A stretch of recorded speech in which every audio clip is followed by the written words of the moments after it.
Introducing Scott Ritter's YouTube channel, a platform dedicated to discussing the Russian-Ukrainian conflict. Scott Ritter, an expert in international relations, provides in-depth analysis and commentary on the ongoing war between Russia and Ukraine. With his extensive knowledge and first-hand experience, Scott Ritter offers unique insights into the historical background, geopolitical complexities, and humanitarian aspects of the conflict.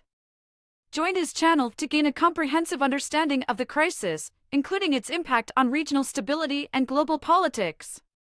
Through well-researched and balanced content, Scott Ritter's YouTube channel serves as a valuable resource for anyone interested in delving deeper into the Russian-Ukrainian war.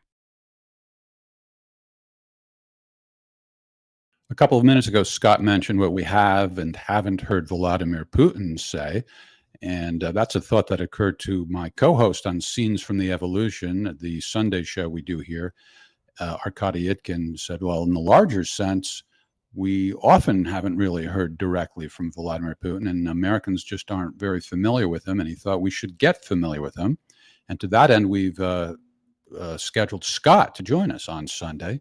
We're going to look at a particular speech that Vladimir Putin made in 2021, basically about the decay of Western civilization, and just use that as the first in an occasional series of looks at Vladimir Putin, so we can just look at him more directly instead of through some filter, which essentially is propaganda. So that's Sunday at 1 p.m. And our special guest this week will be our favorite weapons inspector, Scott Ritter. The first time we're doing a little cross-pollination on our shows here on the network. We usually give Scott the weekend off, but for a brief appearance this Sunday. Asian Jack, Southeast Asia. Lately, it seems that high-profile Ukrainian officials like Zaluzhny and Budanov stopped appearing in public and are rumored to be either dead or critically injured by Russian missile strikes. Does this mean Russia is now getting serious and is starting to eliminate decision makers in Ukraine? Well, I mean, first of all, we need to know what the fate of these two people are. There's a lot of speculation that Zaluzhny was seriously injured and that Budanov is dead. But I don't have confirmation of either of those, so it's speculation. What we do know is that the Russians have struck some decision-making centers. They struck one in Odessa. They struck one in Western Ukraine, and I think they struck one in Kiev, depending on who occupies it at the moment. But and you know, the Russians have long threatened to take out decision-making centers, and now we see them doing that. And I think the reason is clear that certain red lines have been crossed, and Russia, you know, for instance, sending drone strikes against Moscow, sending forces into Russian territory in the Belgorod area. Russia can't allow these to go unanswered, and so the decision-making centers that support these actions were struck. And there's reason to believe that some of the Western advisors to Ukraine were in the respective facilities when they were hit, and that there were significant casualties, scores of wounded and dead. So I think Russia's put a marker down on the table that there will be consequences for irresponsible actions. We have to see what Russia's going to do about this dam breach. It's interesting what Russia's talking about now is holding the West accountable too, in terms of the costs associated with dealing with the damage. And a lot of people don't understand just how much Russia is in the driver's seat in terms of the global economy right now. Sanctions haven't worked against Russia. They're not going to work against Russia, and they're backfiring against the West. And Russia has a very strategic ally right now, not just in China, but Saudi Arabia. And Russia is working with Saudi Arabia to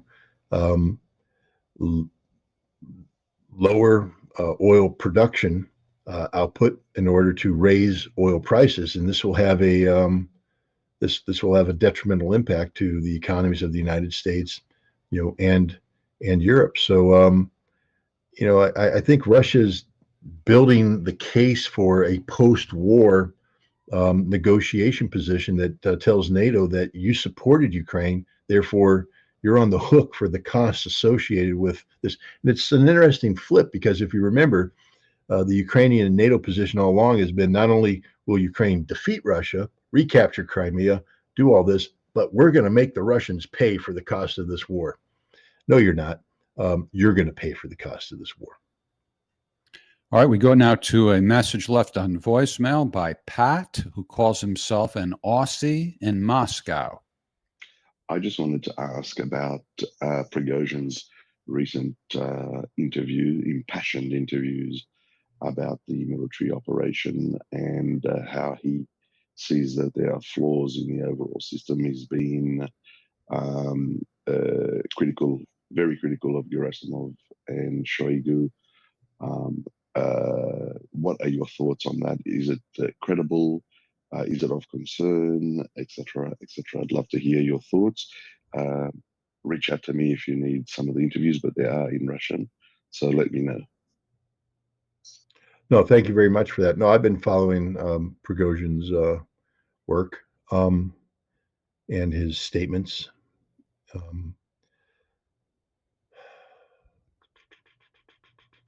It's complicated. We know that Prigozhin has been using social media as a vector for disinformation designed to influence the Ukrainian military response. For instance, the entire escapade about no artillery ammunition appears to have been designed to create the impression in Ukraine that that Wagner, who was wiping them clean on the battlefield in Bakhmut, them being the Ukrainians, that Wagner was vulnerable, and therefore, at a time when Ukraine was talking about pulling back, they instead doubled down.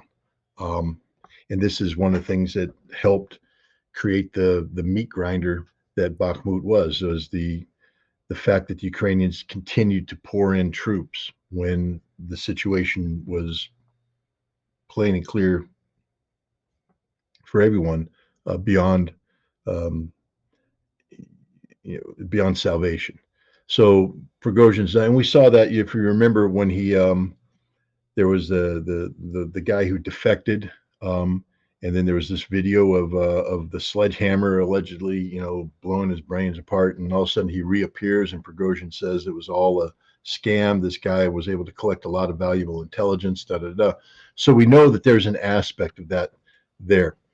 But we also know that Putin called Prigozhin and Shoigu into his office and read them the riot act in May, telling Prigozhin to stop, to cease and desist, and also chastising Shoigu for not providing the sufficient resources to Wagner, which was the most efficient killing machine that the Russians had at the time. So there is some bad blood there between Prigozhin and Gerasimov and Shoigu. One of the reasons is that Wagner is a very unconventional military force.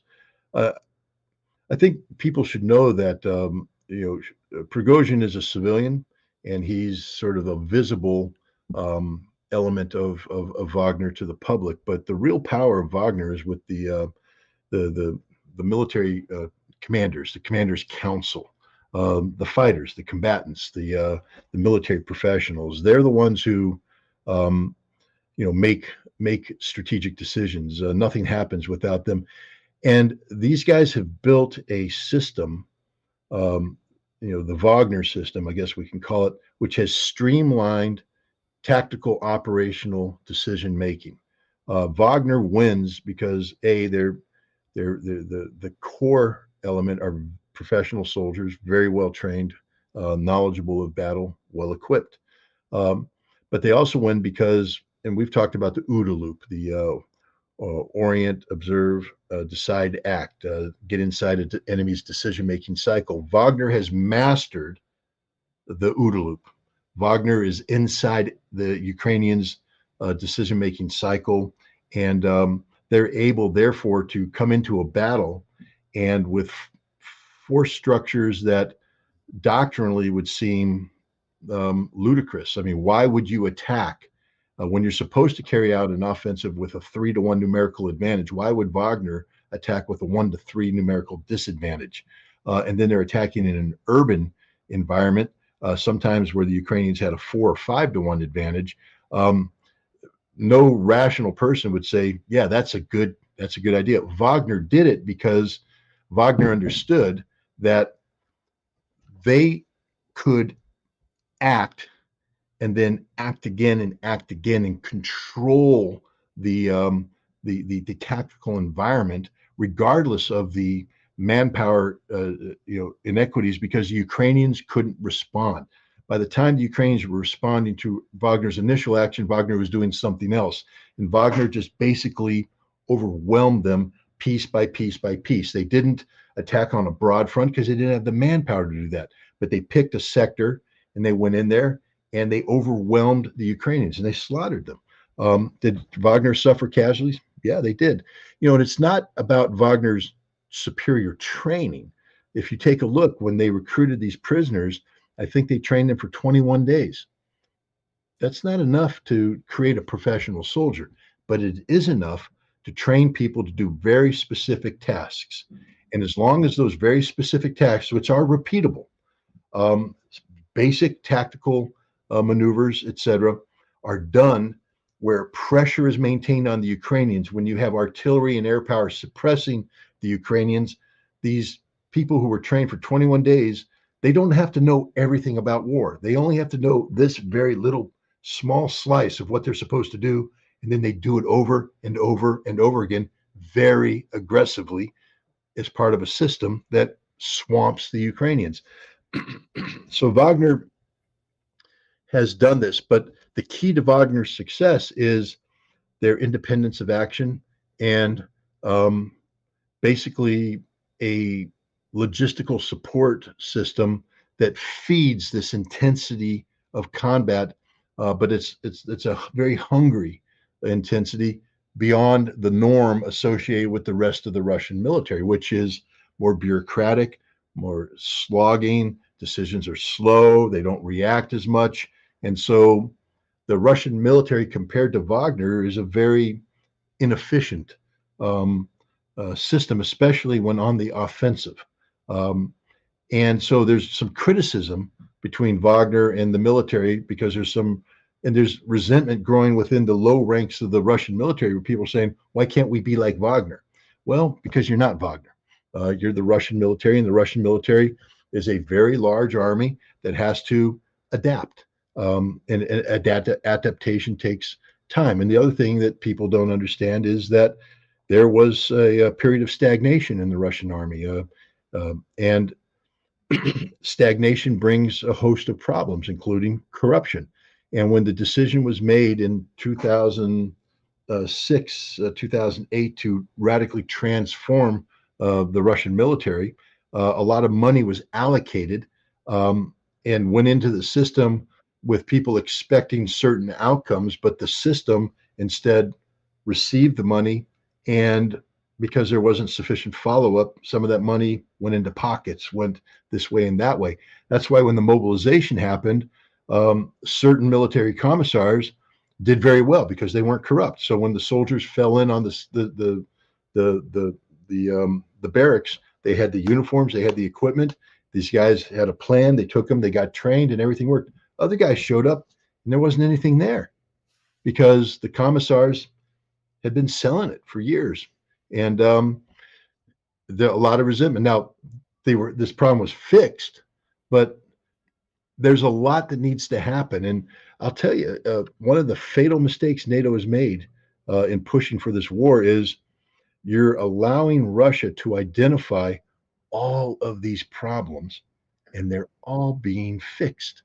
And you see that right now on the battlefield. The Russian military is learning. They're relearning what they're supposed to have already learned, and they're learning new things about the new way of fighting war. They are, okay, your First Storm Brigade, PMC. We are working together with the paratroopers. Yeah, I mean, paratroops are good troops. They're good soldiers, and they have some good officers. And I think the key is the officers, the junior officers, and the middle rank officers. If they're working efficiently, then decisions can be done rapidly, and that's the key on the battlefield. You don't want to be slogging, because the moment you hesitate, the moment you don't move when you should be moving, the moment you stay in a place too long, the enemy brings artillery in on you, and that's a bad day. You need to keep moving. You need to make sure the enemy can't focus firepower on you, and you have to keep pressure on the enemy so that they're always responding to you. Good units will bring that pressure. The paratroopers are very good fighters. I think the Marines have also shown themselves to be very good fighters, and there's some select Army units, but the key is leadership. The key is officers, and I think the Russian military had some problems in certain units with their officer corps. And but the beauty of war is that kind of inadequacy becomes known pretty soon, and you make the changes. And I think the Russian military has made the changes. The Russian military that exists today is so much better than the Russian military that went into Ukraine back in February of 2022. And this was a fatal mistake on the part of NATO, because I'll tell you what, there's not a single NATO military that's better today than they were in 22. They continue to degrade. They're not getting the training they need. They've been actually stripping themselves to support the Ukrainians. But anyways, I